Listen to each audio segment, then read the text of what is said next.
Okay, I think we're all set. Okay, thank you so much. Hi, everyone. Happy spring. Thank you so much for joining us today. We're really glad to have you here. For those of you I haven't had the chance to meet yet, my name is Katherine Kerensky, and I'm the Director of Digital Learning, Policy, and Compliance with SAN. We have a small but mighty team here at SAN, including myself, the great Cheryl Dowd, and the fabulous Leah Wade. I'm happy to be hosting this month's coordinator call, and we have a lot of great guests joining us today. For those new in joining us today, just a little bit about SAN's focus. We're really centered around supporting institutions and navigating compliance. And a big part of that, what we aim to do is not just provide resources, but also create space for collaboration and networking and shared learning across institutions, which we enjoy doing on calls such as these and more. One of my favorite parts of these calls is getting to welcome new coordinators. So I'd like to take a moment to do that now. We're really excited to have several new coordinators joining us this month. Michelle Morrison from Marshall University, Casey Freeman, also from Marshall University, Deb Mader, and now from Rise Point LLC, Kristen Dennis from Louisiana State University, and Renee Renegar from Louisiana State University. Welcome. We're really glad to have you here and be part of the SAN community. I encourage everyone to feel free to drop a quick welcome in the chat. And of course, it's always great to see so many familiar names here as well, and we really appreciate you all taking the time to join us today. To start, I just want to move to the first item of the agenda is about renewal season and a preview of our plans for SAN's statement of work and what's ahead for FY27. So, as a reminder for those new, our statement of work is really our roadmap. It outlines SAN's focus areas and the projects that we prioritize to support members. It also reinforces the value that we aim to provide across the network. For 2026 and 2027, we see our work as centering around four main focus areas: federal and state policy and advocacy, training, research and resources, and member engagement and membership networking. In the area of federal and state policy and advocacy, we'll continue supporting members through federal rulemaking and guidance, both analysis and practical implementation support, continued work around professional licensure, especially strengthening connections with accreditors and licensing boards, updates and engagement related to the SARA policy modification process, and tracking state level changes and helping facilitate conversations with regulators when possible. Here, our goal is helping you not just know what's changing, but also what to do about it. And that kind of leads into the training. And on the training side, we really are looking to expand our self-paced offerings. So our planned work includes a refreshed SAN Foundations course, having some new self-paced trainings on state authorization and how to effectively use SAN resources, a dedicated professional licensure course, and continued live opportunities like an advanced topics workshop or webinar series. And we want to make sure that our training options are flexible and have a variety just so everyone can access SAN trainings that will help support them. In terms of resources and research, we'll continue building not only building out member-only materials across key areas like accreditation, professional licensure, and global compliance, which I'll have a little bit more on global compliance a little later on the call. We're also putting an emphasis on resources that help you communicate and engage internally, especially with senior leadership. And importantly, we're going to continue our work around accessibility, not just in our own materials that we produce, but also in helping you develop accessible presentations, videos, and documents, and just anything else that can support the work that you produce at your institutions. And then finally, member engagement and networking, which we believe to be one of the most valuable parts of SAN. We'll continue offering monthly open forums and coordinator calls, special interest teams, and more targeted discussions like hot topic roundtables. We'll also keep highlighting member work through things like the Sensational Awards and continue building connections with partner organizations like possibly NASFA, the Financial Aid Administrators, ACRO, and AIR. So overall, a lot of this builds on what we've been doing, but with a continued focus on making it more practical, more accessible, and more connected to the day-to-day challenges you're all navigating. And of course, we always welcome your input as we move through the year. And of course, if you have any thoughts or ideas, you can share those anytime. Also, share more in the chat if you would like. And I do see some here excited for the licensure course. Glad to hear that. We're very much looking forward to making that available. Next, I want to take a few minutes just to walk through the renewal process. There's just a few key steps and timelines to be aware of as we enter renewal season. So we just want to make sure this is as smooth as possible for everyone. So the first step is really just about checking in and confirming information. So as coordinators, you'll want to connect with the institutions, especially if you're a group membership, with the institutions and organizations in your membership.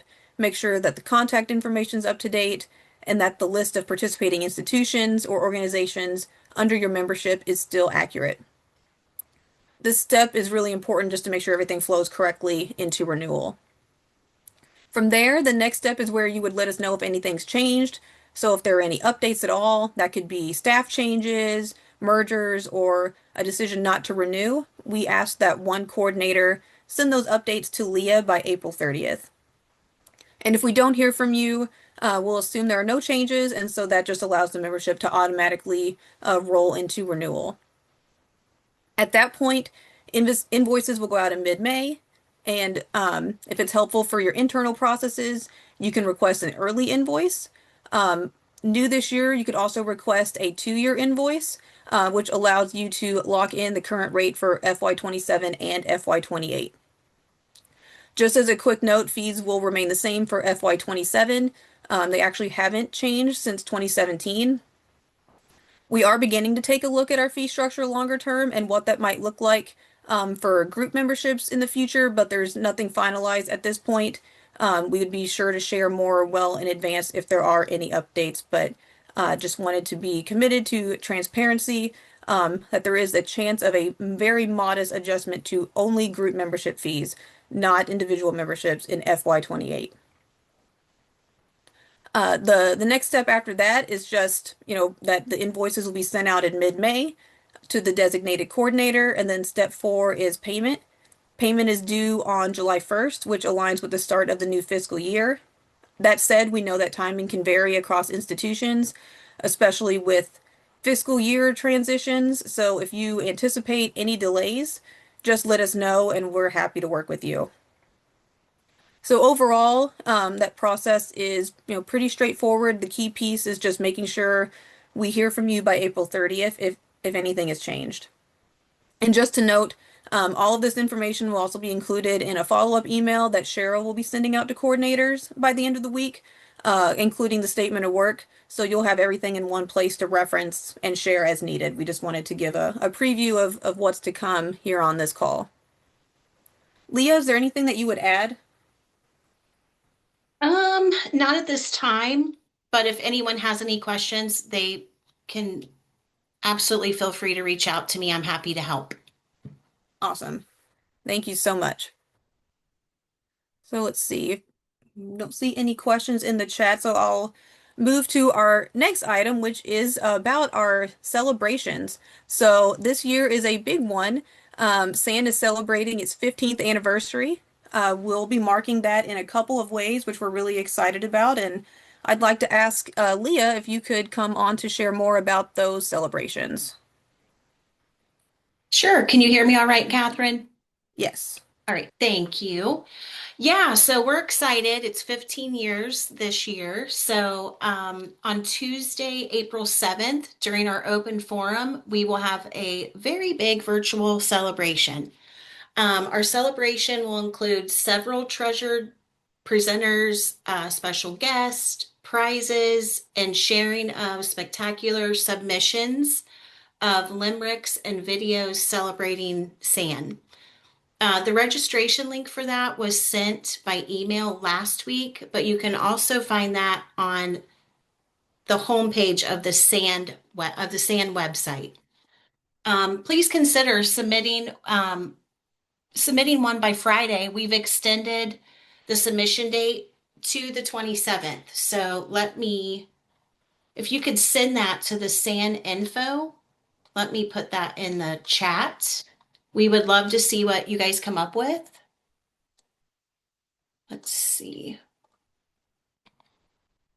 Um, Basically, all we're asking is a 30-second or less video with sand memories, greetings, or even a happy birthday song. And two, if you could write a PG rated limerick about the state authorization network and what we do for our members, that would be greatly appreciated. So get those in by Friday. And then on Tuesday, April 21st, while we're at the NASAPS concert, SAND members, we're asking the attendees to join us for an in-person celebration. We will hold a SAND gathering at a local venue, and we're 15 and feeling fancy. So dress up in your best cowboy or denim attire and join us for a pre-dinner gathering of heavy hors d'oeuvres and great conversation, memories, and gifts. We also will provide a shuttle for SAND members to reach the restaurant venue. So if you have any questions about that, please don't hesitate to reach out to me and I will be happy to help. So Thanks so much, Lee. saddle up, SAND's heading to Dallas for our 15 and feeling fancy. So we would love for everyone to join us. I love that. Thanks, Leah. You came up with a great theme, as we knew that you could. Um, and we really look forward to seeing people either hopefully on the call or at NASAPS if you'll be there. Glad that you'll be there, Amy. I know we'll see a lot of people there. We're really looking forward to celebrating with everyone and getting to see everyone at both of these events. All right. So if there's any questions, like I said, feel free to put those in the chat at any time. But I want to take some time to highlight one of the groups that really helps shape a lot of the work that we've been talking about, and that's our SAN advisory group. They play an important role in helping us think through priorities, identify emerging issues, and make sure what we're doing stays closely connected to what institutions are actually experiencing. It really helps to bounce ideas off of them, so we really appreciate that. Um, and so I'm really glad that we have a few members of the advisory group joining us today. We have Ryan Faulkner from the College of Eastern Idaho, Will Miller from Embry-Riddle Aeronautical University, and Cynthia Pascal from Northern Virginia Community College. Thank you all for being here, for being willing to share your perspective with the group. We really appreciate your time and your contributions. So I have just a few questions for them to share a little bit more about their experience. I'm going to work to try to get everyone pinned so everyone can be seen. But to start us off, whoever would like to start, Ryan, Will, or Cynthia, I'd love to hear just a little bit more about your experience with the advisory group, like what it's been like serving on the advisory group, and what initially motivated you to get involved. Yeah, I'm happy to start, Catherine. And I think what you just shared in the intro to the group's really a big component of what pushed me to join in the first place is having that sounding board of folks that are at various institutional types and kind of seeing, where we can identify the needs that'll assist others in state authorizing roles and common challenges, pitfalls, finding solutions to those from folks. Definitely a group where it's a good reminder that everybody's facing some of the same problems. So it's nice to go and be reminded that we're not the only ones uniquely tackling some of these issues and the ever-changing bureaucratic nature of higher education in general. I think I could add on to like what Will said. I mean, basically, a lot of what he said is exactly why I got involved. He does have a cooler background than I do, so I'm going to give him props there.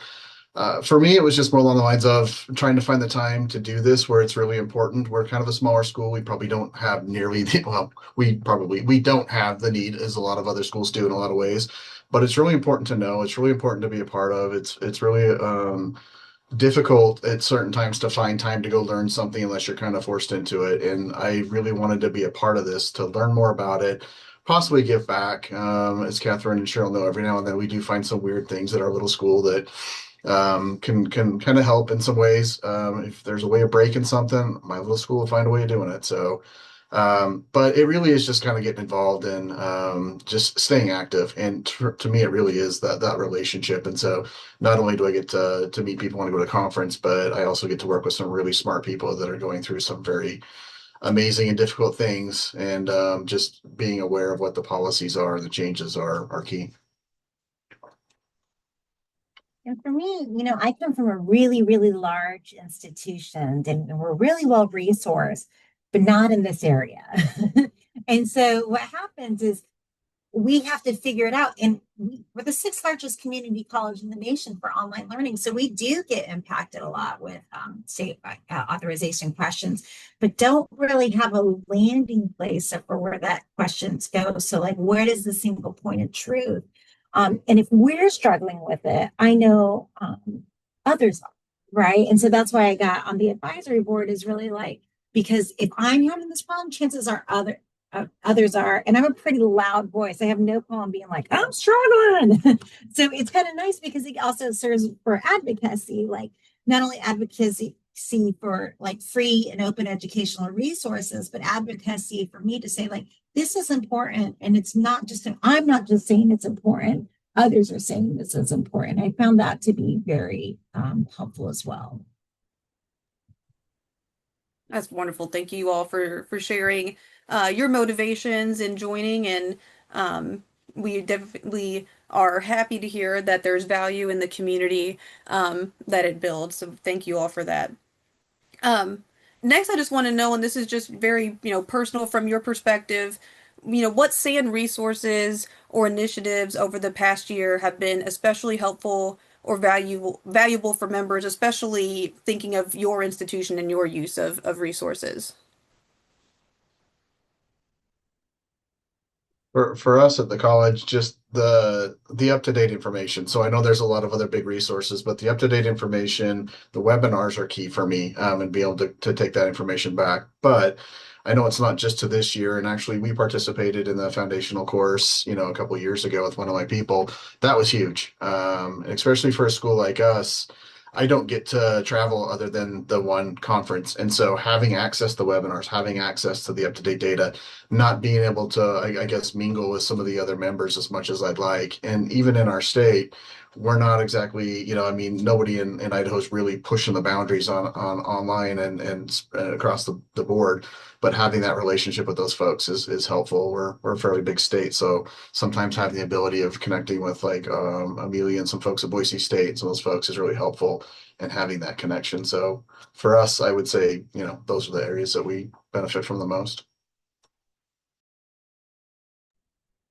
And I'd say for me, Catherine, on this one, it's been a lot of the work that hasn't necessarily fully come to fruition yet, but starting to think about, as Ryan was talking about with some of those electronic resources, what are some more advanced topics, types of asynchronous or synchronous courses that can be done? How do we tackle some of the pieces that aren't just folks that are brand new in, but for those that maybe have more experience but have been struggling with, the newer pieces that are coming. So anything that can kind of be consumed when convenient versus time bound, I think makes a big difference, just given the complexity of this work and the amount of effort that just goes into monitoring. And at the same time, I know some of the the licensure and some of the more disciplinary specific areas, they've been doing a lot of great work from the group perspective at getting materials available specific to those, as opposed to just having to work off more general documents. And I'll say for me, you guys have so many open educational resources or open license tools that you can use and worksheets that you can use that kind of help people like tease through the ideas, whether you're new or have been in this role as a coordinator for a long time. But my absolute favorite, and I will say this as many times as possible, I just put it in the chat. I'm obsessed with the policy tracker because I live just outside of Washington, D.C., and I swear everything's changing, and I'm paranoid that they're going to target whoever's left in the Department of Ed or OCR or wherever is going to target my school because I'm a 15-minute drive from them. And so just to know what is going on and having it said in layman's terms, I need help. And as someone who this doesn't even fall under other duties as assigned for me. This is more of a hobby, which is like the sexiest hobby you could ever have is state authorization compliance. But I just love the policy tracker and it's my favorite. But there really are, if you go to the SAN website, so many great links that are just open resource tools that you can use for non-members, but members tools when you go in, there's even more good stuff. So I would say I'm obsessed with those things. I'm going to say I agree with all of that, and the policy tracker is great, etc., and all the webinars and stuff. But one of the things that I actually really like, and having gone to some of the trainings in person as well, it's that sense of team, being part of a team. You know, we're all spread out everywhere, but if I have a question, there's always somebody I can ask. And if I don't ask the right person, they'll let me know who to ask. So I feel like this is such a difficult area, the compliance stuff, and it's so changing all the time. And just to have a whole group of people that are doing the same thing as you, maybe in different ways, but who are willing to share. I think you can't put a price on that. Although, of course, SAN does have a membership fee. Thanks for adding that, Anne, and thank you all for the response and for everyone in the chat adding more as well. I'm really glad to see people sharing more about the resources lately that have been helpful and just giving insight on what could be helpful going forward. But I mean, you're very much right, Anne. I think that Ryan and Will and Cynthia talked to it to an extent too, just that community, because we know for most of you, if not almost everyone, the majority are a team of one, and so having people to bounce things off of, who understand completely, the role that you're in and the work that you're doing, and can just have those kind of productive conversations, bouncing ideas off of. We know that really, that network is so valuable.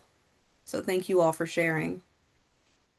And just to get back to the advisory group and participation more, just thinking about others on the call who might be, considering getting more involved. Why might someone consider running for the advisory group? What makes it a worthwhile experience from your perspectives?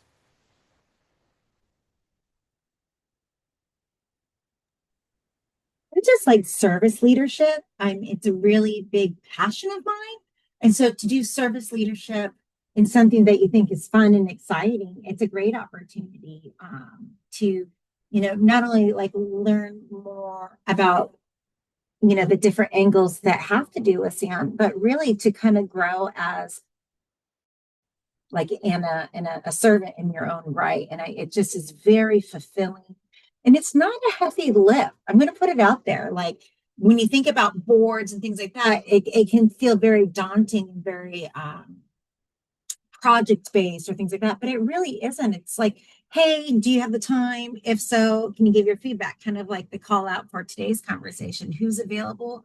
And if you're here, great. And if not, we understand. And so it's a really great opportunity to be of service, gaining an entire community and really feeling even more so a part of that community that Anne was sharing about, which she hit the nail on the head for sure.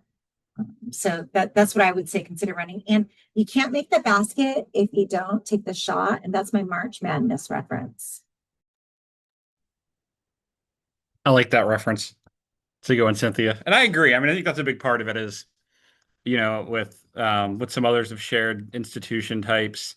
There is part of me that feels like with Riddle, as some have shared, we're a larger institution. We deal with a lot of states. We deal with a lot of different fun pieces. And I think we have some good information to share. And I think it's important that we do that as we expose and encounter pitfalls and problems and barriers. It's nice to be able to share that back. And I also I'd say the inside advantage of knowing sort of what's being worked on and being able to help shape some of that. So it's going to help us too. And this is a way to get a seat at that table. So definitely one I think people should think about taking the opportunity to do. I'd like to reiterate exactly what Will said, but I'd like to point back to, Cynthia was just talking, and they are a very, very large community college on the other spectrum, on the other side of the spectrum. Couldn't be any different. We're one of the smaller ones. And I want to be clear with this. From my time when I first joined WCET and was on the steering committee to having an opportunity to do this, it's an ability. Like that's one thing that WCT as a whole has really tried to do is allow an opportunity for folks at smaller institutions to have a voice. And coming from the smallest school in even our own state, it's hard to get that voice sometimes. So I would really encourage anybody who has a chance, maybe you're new at the job, maybe you're, new at a school, maybe you're at a small school, but in my place, for somebody to pop in and have an ability to speak at the community college level at a smaller level like this and to have a seat at the table, as Will said, it's important. And I would, I've met a few folks over the last couple of years that have just joined either SAN or WCT in various ways, and I would encourage every last one of them. And that was the best thing I ever did was somebody at WCT kind of pushed on me to participate years ago. And I can't thank that person enough for giving me that little bit of confidence to do it. But it's given me the ability to meet so many of you wonderful people. And as we've talked about, that sense of community means more than you'll ever imagine. And it kind of forces you into the conversation a little bit more. But just from that aspect, I would say, especially those of you that are new at your job and doing state authorization, it's overwhelming. You will not be alone. It helps to kind of get involved and you'll be forced to learn a little bit more in a way, not in a bad force, but in a good way. So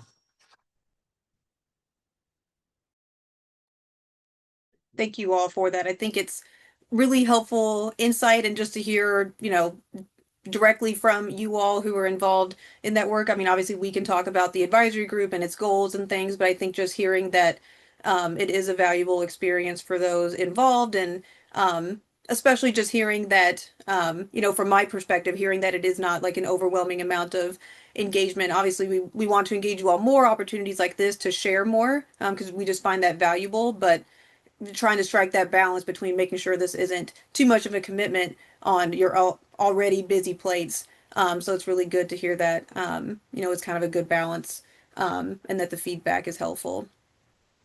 I just want to make a note for everyone on the call. The advisory group elections will be open in July this year. There'll be some openings. We'll have more details on the specific available categories as we get closer. But in the meantime, I just want to encourage you to reach out if you have any questions, and not only to me, but to the advisory group members too. You can look on the SAN website and see who are on the advisory group. You're, welcome to email them too if you want questions like from their experience. But before you make any decisions, and just keeping an eye out for more information that'll come in the next couple of months. We'll have a save the date to kind of explain when the election period, the nomination period are open. So just be on the lookout for that. Like I said, it's a great, like Will said, it's just great to get involved and contribute to shaping the work and, kind of the behind the scenes influencing it. And we really, at SAN, we really value that. We've heard about, like, for example, the self-paced courses, more engagement opportunities, webinars. So we're really trying to find ways that we can contribute more of those. And again, thank you, Ryan, Will, and Cynthia for being on. Really appreciate you being here and sharing your perspective. Obviously, if you have anything more to share, please feel free to do that, in the chat or at any time. We're really glad that you're here. So to move on to just a quick kind of sneak peek, I mentioned when talking about the statement of work that we would have a little bit more on global compliance. So I just wanted to take a couple of minutes to share a preview or a sneak peek of something that we've been working on that we're really excited about. Over the past year, we've heard pretty consistently from a number of members that global compliance is an area where institutions are seeing increased activity. There's also a lot of uncertainty in terms of where to start and how to manage it in a sustainable way. So in response to that, we're developing a global compliance handbook, which we're planning to release in early fall of 2026. Like I said, we've heard from many of you that it can be especially challenging because it doesn't really follow the same structures or frameworks that we're used to in state authorization compliance here in the States. There could be limited centralized information, variability across countries, a need to coordinate across multiple areas of the institution, There could be language barriers as well. So the goal of this guide is really just to bring some structure and clarity to that process. So the guide is intended to be very practical, step-by-step resource that institutions can use to build or refine their approach. So as we've outlined now, it'll kind of walk through things like how to begin identifying and researching international regulatory requirements and just identifying what those are, how to organize and document the information in a way that's usable and sustainable, how to coordinate across internal stakeholders like academic programs, legal, leadership, and others, and then just how to think about it, risk in a way that can help institutions make informed decisions about where and how they operate. So the goal is not just to provide, country by country information, although we might have some examples, but it's really to help institutions develop a repeatable process, something that can evolve over time as activities expand or requirements change.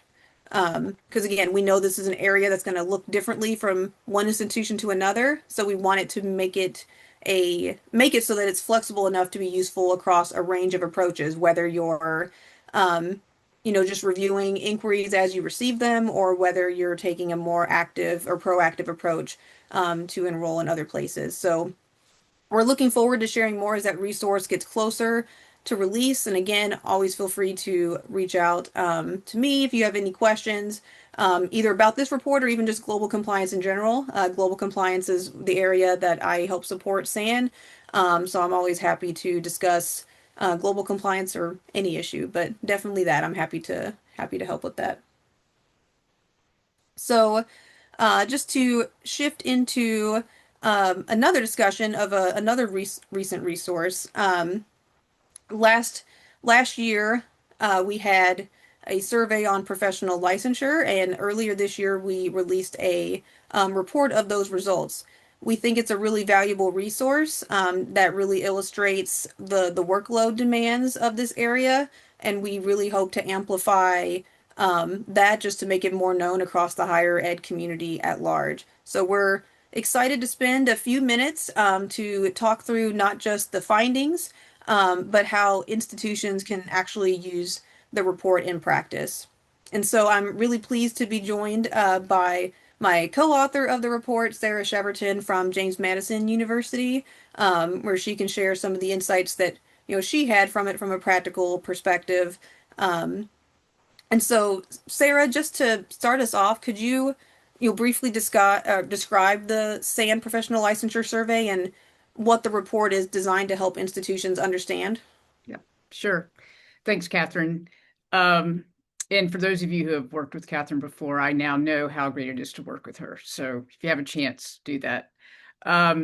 So Catherine and I invited all institutions connected to SAN to complete this survey in March and April of last year. So about a year ago, we had 228 people who responded to the survey, which I'm pretty sure represented 228 different institutions.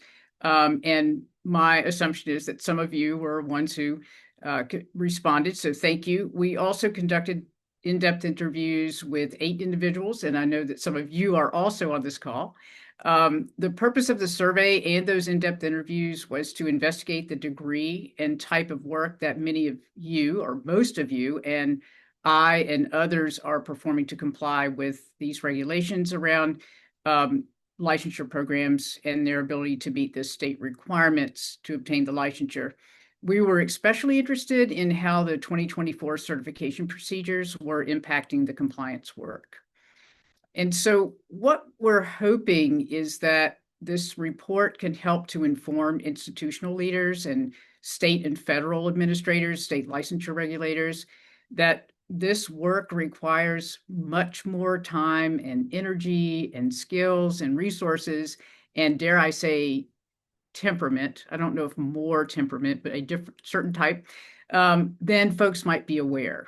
I don't think anybody can understand what it's like to search, interpret, and understand regulations across multiple states and territories for something as specific as licensure requirements to be a dietitian, which is what I've been working on lately, if they haven't done it themselves. And of course, the work involves so much more than just researching their requirements. So what we're hoping is that with a deeper understanding of what all that work entails, that we can maybe work together to ease the burden of some of the work while continuing to protect the current and prospective students' investments in their education. And so I would say more specifically, or a specific example would be that institutional leadership, maybe being a little more informed, would be willing to direct more resources towards these efforts. Thank you. I think that's really helpful context. And obviously, you were very in depth into the data. So could you talk about, as you reviewed the results of the survey, what were two or three of the most significant or interesting trends that stood out to you? Or were there any findings that surprised you? Okay. Well, I found a lot of it interesting, but I think one of the things that really stood out to me was, and I was really impressed by too, the broad scope and the complexity of the work that's going on. I mean, across so many institutions. And I think this is true in general, just due to the nature of the work. But I think we also saw how broad and varied it is simply because the states and the institutions and the programs are so different in their mission and their structure and their rules and their culture and the level of resources available to them. And, for example, as you know, states vary very widely in how they regulate professions, and perhaps more challenging in the licensure requirements themselves and in what they make available to us in the regulations. We saw that over and over again. It was also interesting to learn that some small schools with a small number of programs added just as many hours to their workload after the 2024 certification procedures were enacted as the large schools. Much like with all things in life, the middle group was somewhere not quite as big or small. But for example, 39% of the institutions with fewer than 1,000 students, in Brian, that might be you, if I have the name right or memory right, estimated adding an average of 7 to 15 or 21 or more workload hours per week. So fewer than 1,000 students and added a significant number of hours of work. And that really stood out to me. I was surprised by that. I think I was also made more aware of how much work the federal regulations and to some extent the NC-SARA policy add to the state regulators' responsibility. We didn't talk with them directly, although I would love to do that work. But based on the input that we received, it's clear that some professional licensing boards are ill-equipped to respond to this enormous volume of requests for confirmation that the programs meet requirements. And, because this is all about risk, some professions have simply chosen to avoid the risk of confirming that a program meets requirements, which of course then leaves us in a little bit of a quandary. That said, there are some state regulators who are very responsive, and I've been very fortunate in that way. In fact, just this morning, someone who sits on the West Virginia Board of Licensed Dietitians called me after I sent a message just yesterday afternoon about our Master of Science Applied Nutrition program. And she called just to confirm that our program was an Ascend accredited program and said, everything is good. And I was just so impressed that she called me right away. And I told her that I would mention it at today's meeting because I was so impressed. So, there are some bright spots. And just one more thing, Catherine, that I want to mention is that I think the data also made it really clear that it's perhaps impossible or nearly impossible to really centralize all of the work in an institution because the regulations end up crossing so many areas of administrative and academic areas. I think there's some institutions, what we found, that it's kind of assigned discrete pieces of work to individuals across the institution, but it felt like maybe there's not that central person overlooking the big picture. There are others who do have sort of a central coordinator who are aware that this group is doing this work and this group is doing this work, but they're really trying to coordinate that or make sure that somebody's looking over sort of, again, the big picture. I thought it was interesting that 15% of the respondents, not a huge number, but 15% of the respondents did not know if their institutions have a direct disclosure process. 6% reported not being sure if they have a public disclosure process. So, again, it depends on who's answering it, but the fact that they were answering it and they weren't sure made me think that there was maybe a lack of coordination or communication across. And I just think that makes it much harder. Mm-hmm.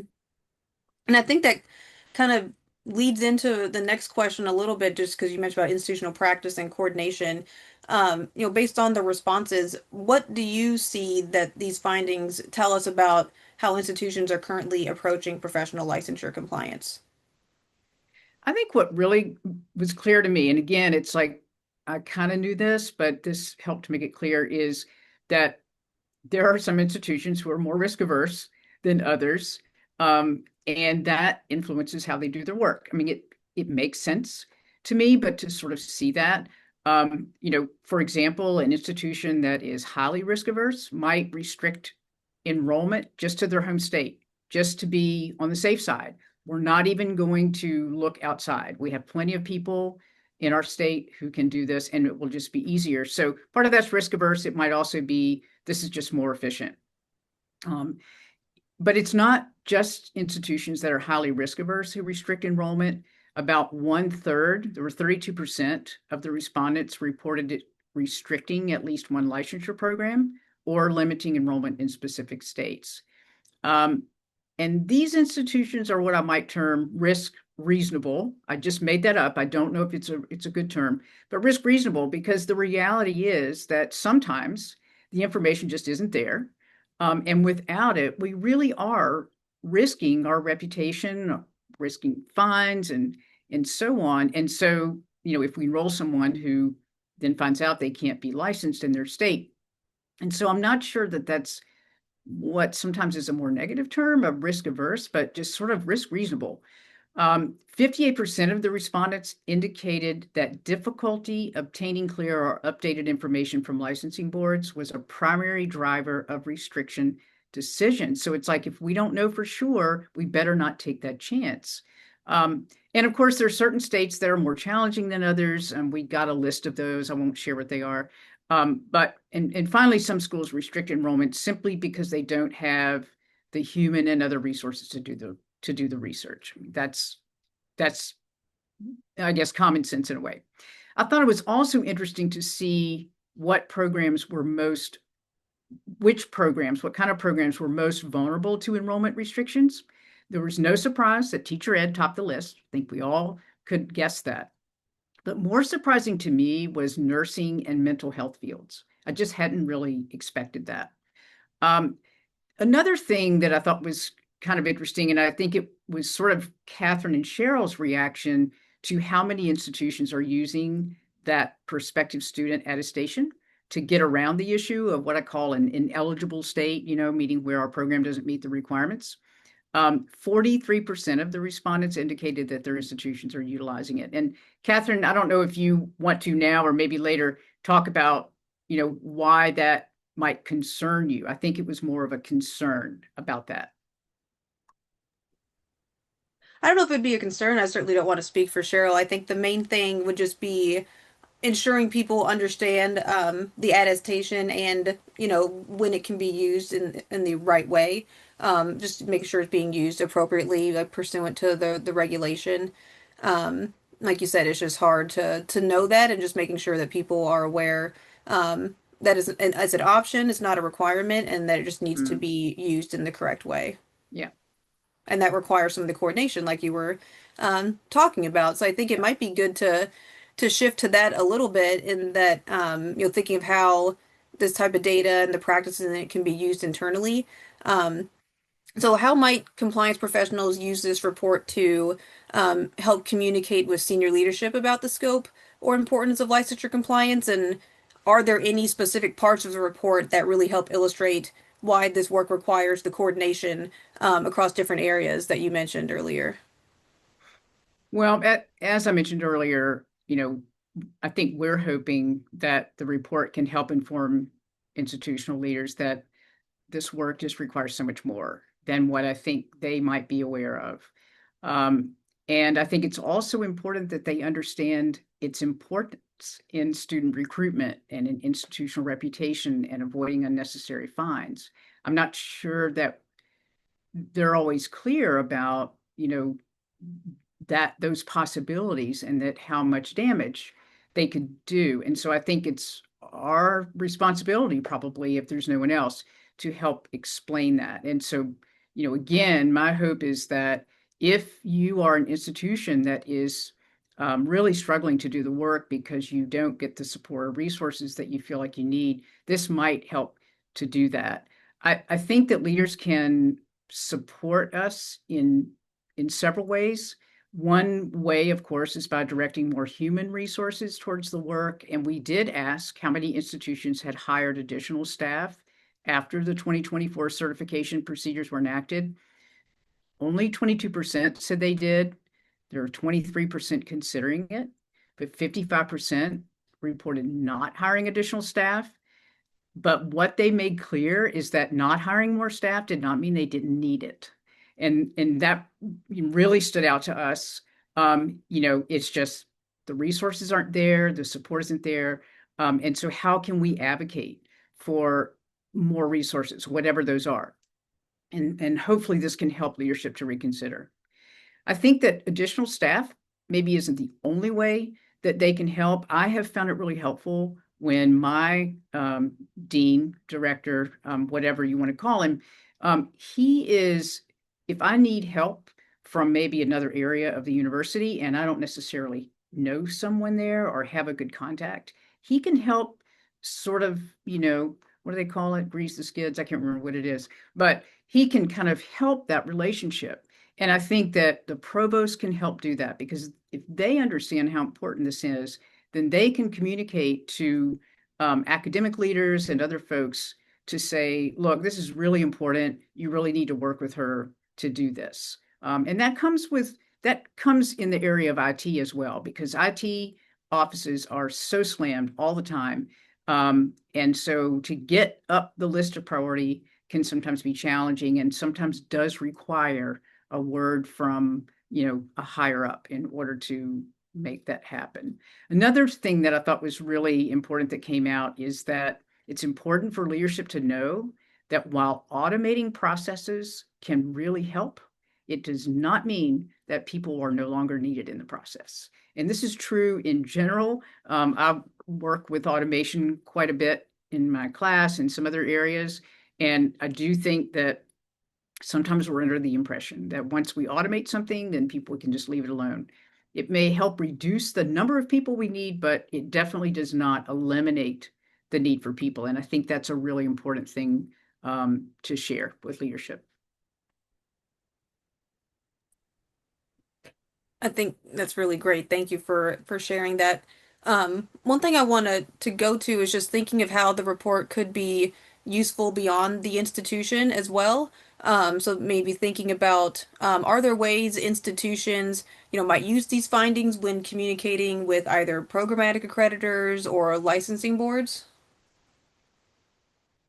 Well, to some extent, I might be repeating some of this, but I think it's all the same theme. I guess I want to start by saying that my experience is that most, I'm sorry, I was thinking of academic folks. Let me go down to look at what I said for accreditors. One of the areas that I think could help in having conversations with accreditors or licensing board, that's who you were talking about, right? Mm-hmm. Okay. Yes. Is Section 4, which is on enrollment restrictions and program availability, because that includes some data and perspectives that I would say, if shared gently with regulators, might help conversations among institutions and program accreditors and licensing boards. And the reason I say gently is because some of the feedback that we got was what I alluded to earlier, which is sometimes they just don't get back to you. The information isn't available. It's not understandable. It's very vague, and then you can't get more explanation about it. But I think I think it would be helpful for them to get that feedback, and also to understand the potential consequences of not maybe helping us. Because one of the things, and I actually had this conversation with the regulator from West Virginia today, is that, most professions are really hurting for people. They're really needing people. And so by not responding to institutions who are trying to help get these folks prepared for the profession, they could be limiting the opportunity to fill gaps, maybe in their own state, maybe in other states, but they're obviously going to be thinking about their state. And so there is that. But I also want to say that I think this is a way to start a two-way conversation, because it's important that we also understand their pressures. I think they are under extraordinary pressure, and we talked about this some in the report, that they're getting hit really hard too. And by all of these institutions asking for help and for confirmation, it's just a lot for them to handle. And they really weren't designed to do that. They were designed to respond to students, or to graduates and licensee applicants, but not so much to institutions in the way that they are now. So I think that this could really help to foster a useful conversation, and maybe help all of us together to come up with some solutions. I agree, thanks. And I think just trying to build those connections in different ways. I know that SAN has, done presentations with the licensing board community just to make them aware of the requirements and give them that context, and just trying to open that door to those conversations. So that I think it's important to emphasize that, just to making sure kind of each other is aware of the other's perspective. Yep. Yeah. I think as a final question, I just wanted to ask, so if someone on this call brings the report back to their institution after today, what's one way that you hope that they could be able to use it to strengthen their professional licensure compliance work? Yeah, I thought about this question, and I'm not sure this is the best answer. If we have more time, it'd be interesting to know what you all think. But I was thinking that if you reviewed the report, read the executive summary, because there's a lot of data there, a lot of information there. But see if you find areas of the report that speaks to your institution, and maybe to issues that are particular to your institution, because that's going to mean more to your leadership if you can say, hey, look, this report says, et cetera, and this is sort of where we are. And so maybe we need to have a conversation with the provost or the president or the director of this or the director of that, because we're clearly not the only ones who are having this issue. And so I think it helps to